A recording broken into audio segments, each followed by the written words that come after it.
Do you spend money on useless things? I did.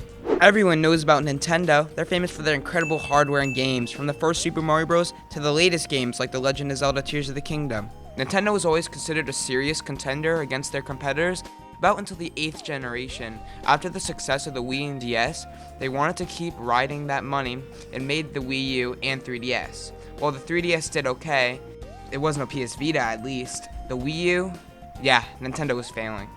With not so exciting launch titles and practically no third-party support, what did you expect? Except Nintendo did have one supporter, Skylanders. Skylanders was a Toys to Life game with figures with an NFC reader, scan onto a portal so you could play the characters in an okay beat-em-up puzzler. The Wii U had an NFC reader, but neither Skylanders or later Toys to Life games, Disney Infinity, used them. Nintendo did have Pokemon Rumble U, GameStop exclusive figures in a nothing game. Wow, they really are trying to sell their console. Nobody wanted a low polygon, super small figure. Nintendo needed their own premier figures to capture the existing market of Toys to Life fans on their console, and Nintendo fans who want cool figures in general. In 2014, with the upcoming release of Super Smash Bros. For Wii U and 3DS, they announced Amiibo.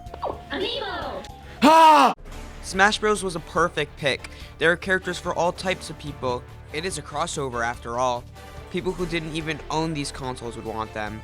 And people with the consoles would also want them for whatever epic feature they have. You have to train a fighter, that's what they do.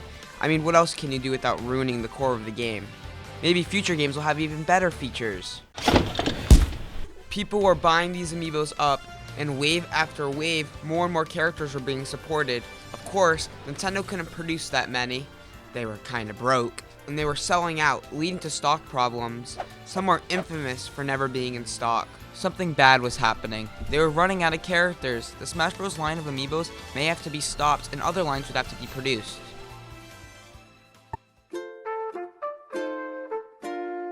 After Animal Crossing New Leaf's success, they would release Amiibo cards for it. Animal Crossing Amiibo cards were a fun little line, and are some of the most fun to collect. New Leaf would get a re-release called Welcome Amiibo that would allow for players to scan these in and invite their favorite villagers, which is awesome. They didn't take up space, they were fun to collect, and they had use in the actual game. They had a little stock issue sometimes, but it wasn't too bad. Nintendo would then reveal figures for Animal Crossing Amiibos, and at first it looked like we were getting a HD Animal Crossing game for Wii U. But no, we were getting Animal Crossing Amiibo Festival. This game reviewed terribly, and instead of being sold out, these figures were left on clearance. Now I like these characters, but nobody liked their use, and they didn't have a wide appeal to figure collectors.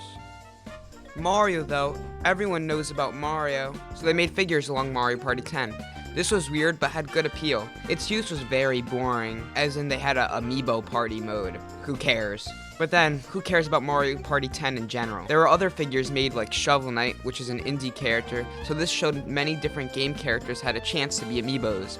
We even got Skylander amiibos. There were cool Yoshi ones and Splatoon ones as well, giving you some decent skin and armor within the games. But amiibos were becoming random. Now an issue was starting. Amiibo production seemed to be slowing down. More and more time was between waves. Their uses were either to unlock demos for 30-year-old games or to get items or cosmetics, which sometimes were kinda great like in Mario Kart 8 and Mario Maker. People were wondering if Amiibo was going to die like Skylanders, Disney Infinity, and the newcomer who died fairly quickly, LEGO Dimensions. Thankfully, Amiibo would find its footing again with the Switch. While the uses would still kinda suck, the figures just kept looking better and better. Where the market was, people never cared about the uses anyways, they just wanted figures of characters they cared about. My favorite amiibo being the Legend of Zelda Link's Awakening amiibo.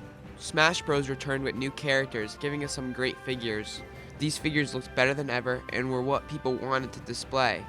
The perfect balance. I mean, look at these Minecraft Steve and Alex amiibos. They look wrong.